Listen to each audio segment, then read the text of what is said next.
Hello viewer, here is a pattern. We will use the patterns here, making the designs. Add a different designs here. I will use the shapes. So there is a layer style. We will use to that selected shape.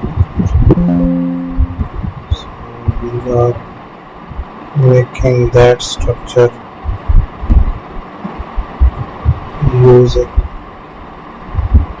So we are making another structure.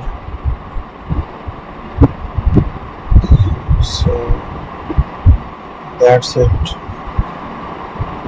Thank you for watching.